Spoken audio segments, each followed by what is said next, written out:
Cleanliness is next to godliness. That's what we thought. Yes. What is interesting is that we know our personalities, and we know how much you can take and what we cannot take.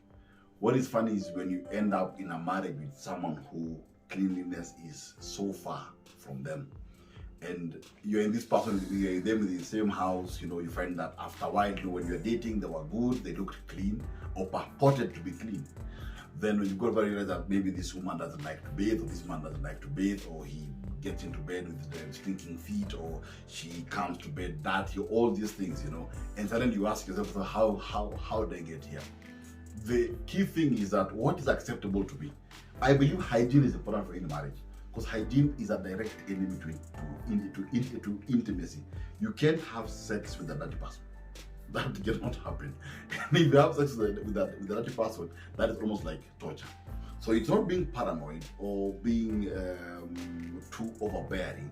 Maybe communication might be a different thing to be asked. But the reality is that if you are with someone, they must know from the beginning how important cleanliness is to you. If it's a man, tell him that his untidiness and uncleanness is a turn-off. Let the guy know. If you're a man, tell your wife, honestly, when you come to bed smelling like this, I don't like it. It's just a complete turn-off. Tell the person, let them know what's acceptable and what's not acceptable.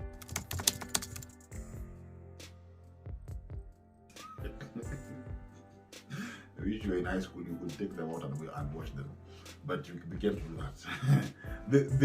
The thing with marriage that they must understand, and because to you it's important, and hygiene is important in the marriage. And I said again, when it comes to matters of sex, hygiene is very critical for both parties.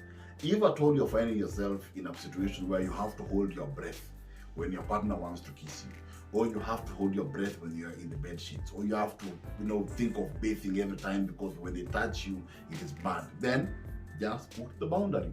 Let them understand that it is a logical thing for an adult human being to bathe.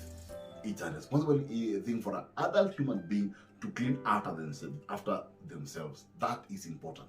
You have to let them know.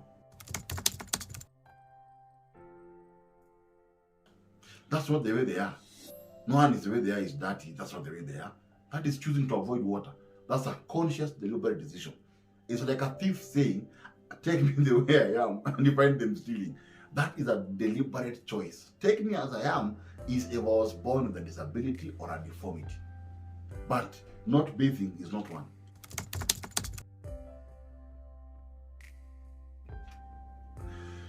Also, at times, wisdom goes a long way.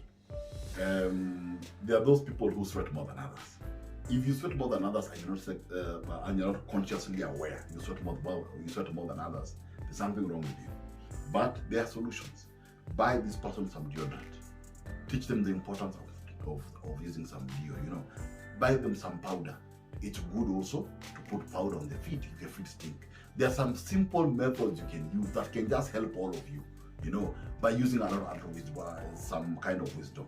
The thing is that when someone actually chooses to be ignorant of how they are, and I think that is a sign of selfishness.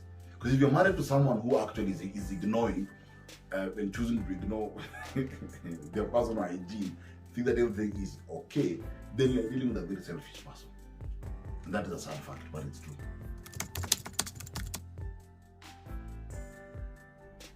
Marriage and children separate each other. When someone hides behind a child for whatever reason, you're married to a child. There's nothing else to add there. If someone is a child, then they're children also.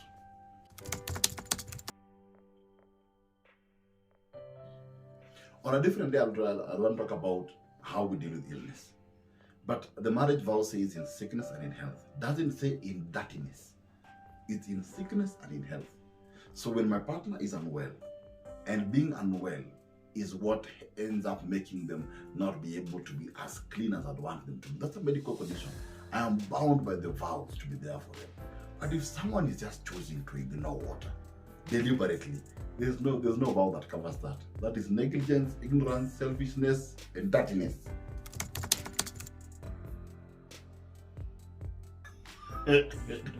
No one is born naturally stinky. No, stinking is an acquired scent. You acquire the scent over time. Yes. So ni vizuri, you take time and think about your partner and think about it. There are those I know who have a problem, maybe the problem is in the stomach. Take some yogurt. You know, the problem might be maybe you sweat a lot, use some deo. There's a solution, but no human being was born with a stinking odor. You're not a skunk. Only a skunk was born that way. You're not a skunk. That's your relationship minute. I hope you enjoyed this section. Please subscribe to my YouTube channel, like my Facebook page, and we'll do this again when I see you soon. So see you next time. Have a good day.